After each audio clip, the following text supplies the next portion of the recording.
Hey everybody, Chris Molyneaux back here again. Welcome to YouTube vlog number 2. I had a number of ideas on what I wanted to do for this particular video. I probably should talk about like a number of the projects I'm involved in. Rob Sharp and Little Chicago is a fantastic blues band that I've been proud to work with for the last 4 years, going on 5. Cynthia Fay is a friend of mine I met at Humber College when I was studying there for jazz performance, and we've done a number of great projects over the years. But the one I'm most proud of, and the one I'm trying to push the most these days, is my own band, the Chris Molyneaux Jazz Trio. The Chris Molyneaux Jazz Trio came about in 2016 when I was booked to play at this wine tasting event called Fusion, which is held in Sarnia every year at DeGroote's Nurseries. They wanted to hear me play in a band instead of playing solo or duo like I usually do. Around that same time, I had finished doing my 4th year recording project, which turned out to be my EP, The Corridor. And on those sessions, I had my good friends Wesley Collett-Taylor on bass and Mark Athanasiadis on drums. These are 2 fantastic rhythm section players that I figured, since they did such a good job working on my EP, I figured why not come down from Toronto to Sarnia to see if they'll do this gig. And we just played like a number of jazz standards throughout the night, and it turned out to be a ton of fun. So much fun that when I got called up to play at the Refined Fool, the brand new brewery that's in downtown Sarnia, I figured, why not give these guys another call? Sure enough, the crowd loved us. I think there was a lineup outside of our door. So much though that we got booked to do a number of gigs, like a golf tournament for Texar, more gigs at the other Refined Fool on London Road, a banquet for Lambton College, and by then I was starting to write some new songs. When I graduated from Humber College and got my degree, I was ready to take things seriously. What can I do in a year without having to go to school for the first time in 20 years? While I originally envisioned these songs as having rhythm instruments like guitar and keyboards, with the jazz trio, just bass and drums, I found that on saxophone that allowed me to be a lot more creative with what chord changes I can incorporate into my soloing and into my riffs. Sure enough, the 5 songs that I wrote and the 1 song that Wesley wrote turned into our new CD, Closer to Home, which is now available on Bandcamp. It's available on iTunes, CD Baby. You can stream it on Spotify. So go check it out and let me know what you think.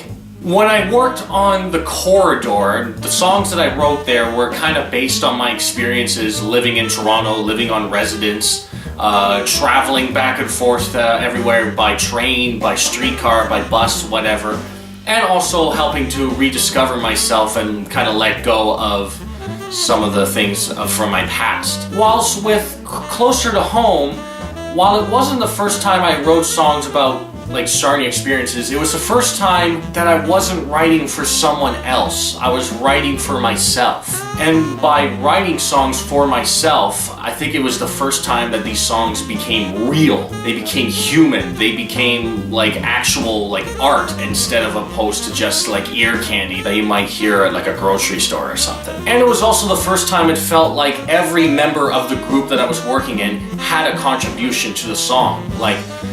I wrote 5 of the songs and Wesley wrote 1, and it was called Someone's Husband. Someone's Husband came from a running joke that we had where he would listen to not legendary saxophone player John Coltrane, but his wife, piano player Alice Coltrane. So we had this running joke going where it would be oh, hey Wes, what are you listening to? Coltrane. Oh, are you listening to Coltrane or her husband?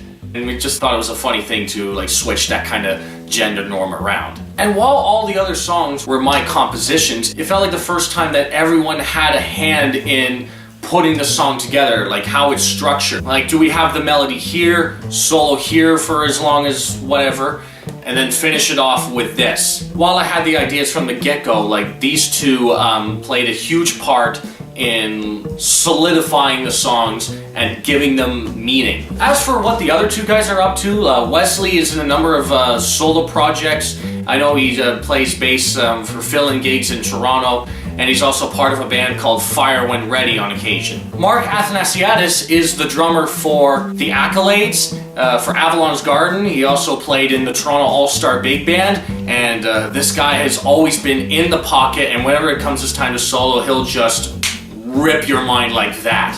And as for me, well, I can't wait to see like where this project goes and what we're gonna do, because having an album out and having an electronic press kit out is huge for us. This means that we get to play stuff outside of the Sarnia-Lambton area and see where it goes. London, Windsor, really praying that I could get back to Toronto someday, but yeah, we'll see how much further it goes. Anyway, moving on, I asked my fans on Facebook and Instagram if they had any questions that I could answer for this upcoming vlog. And you guys came up with some pretty good ones, so I'm going to try my best to answer some that I want to answer, but yeah, let me know if you have any more questions in the comment section. If you're watching this from Facebook or Instagram, feel free to leave stuff there too. Don't forget to follow Chris Molyneaux Music on Facebook, and on Instagram, I go by Chris Molyneaux 93. All right, let's get right to it. Aaron asks, are you talking to that squirrel? Yes, I was a junior chipmunk. I had to be versed in all the woodland creatures. But seriously though, if you haven't watched The Emperor's New Groove, you seriously missed out on your childhood. Ooh, I really like this one. So Steven asks, do you still spend a lot of time building up your theory knowledge, or are you at a point where you are able to mostly work with what you have? That's a really good question, Steve. I would like to think that I'm at a point where I've expressed all my theory knowledge, but the thing is with music, you never stop learning. So yeah, I am at a point right now where I'm still trying to expand on my theoretical knowledge. Like I've been working on non-functioning harmonies, I've been working on a number of different rhythmic patterns that I can incorporate into my playing. All these things, the end goal is to learn it to a point where I can just play it by muscle memory and I can incorporate it into all the solos that I play. Which I find is difficult because when you're learning new things, like you still have to consciously think about it when you play it. Like even when you've memorized it on the sheet music, even when you can play it in all 12 keys and do like the cycle of fourths or fifths with every new phrase that you learn, I find that when I go to perform on stage, your natural tendency is to just play everything that you've already learned by muscle memory. So often in cases I find myself slipping back into just, oh, I'm playing pentatonic riffs, I'm playing blues riffs, which for some concerts that's what the band wants to hear. Sometimes that's what your audience wants to hear, and there's no problem with that. But I'm just finding that to take myself to the next level, you have to practice it to a point where you memorize it. You have to practice it to a point where you have it figured out by muscle memory. I have this book, for example. It's called Saxophone Method by Jimmy Dorsey. There's a number of these books that you can find in music stores everywhere. I think Long McQuaid carries a bunch of them. Not sure if Van Dusen Music at Sarnia has any, but yeah, you can always ask. Like, I would be going through like exercises like this, like these arpeggiation exercises. I would transcribe it in all 12 keys. I would play it like chromatically, I would play it like cycle of fourths and then cycle of fifths, that kind of stuff. And yeah, you can get it to a point where you know it by memory, but the thing is, you still have to think about it. You just play the stuff that you don't have to think about. So it just requires a lot more practice to be able to do something like that. So hopefully that answers your question, Steve. Emma asks, what is your favorite thing about performing live? I'm sure a lot of artists in interviews and Q&As have answered this question in a similar way to how I'm about to answer it, but the best thing for me when I'm performing live is that it's one of the only times in my life where I feel like there's nothing to care about other than the music itself. We're living in a pretty scary and a pretty divisive world that caters to our fears, caters to our prejudices, and we just feed off the hate and all the fear that the world gives us. And sometimes it feels like a concert could be one of the only places where you can actually express yourself in any way, shape, or form that you can and not get judged for it. When people go to a concert for an artist that they love, that they've wanted to see for a long time, you can feel the energy just being released onto that stage. And while other people may go like, oh, what a talented musician to be able to express their feelings and express their thoughts, I've always been that person that sees how one person can make like 20,000, 30, 40, 50, even 60,000 people just feel like there's nothing to care about in the world.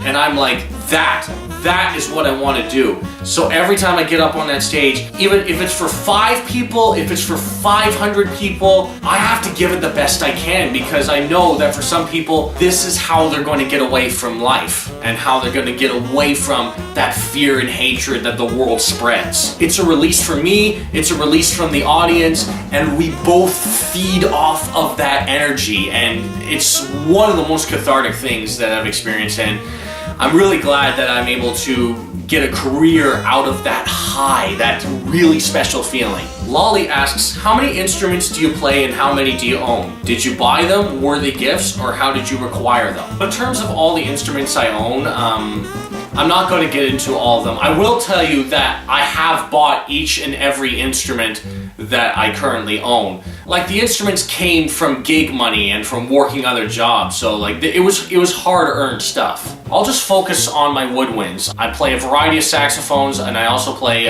clarinet, flute, and the iwi, which I will get into later. But one guy I am willing to show off is my main horn, the Selmer Mark VI tenor saxophone. It was hand-built in Paris, France in 1968. I actually took this thing to a Selmer clinic, and this guy was able to tell me that it was built on March 7th, 1968, and it was shipped to Boston on March 10th. It had changed owners several times, and by the time I bought it in Toronto, it was owned by a guy named David Rubel. And his music is really good too. I really recommend checking him out as well. But I am grateful I have gotten my Mark VI at the price I did. I'm not going to mention the price. And it's the one that I'm going to play the most, and I'm not going to let this baby go.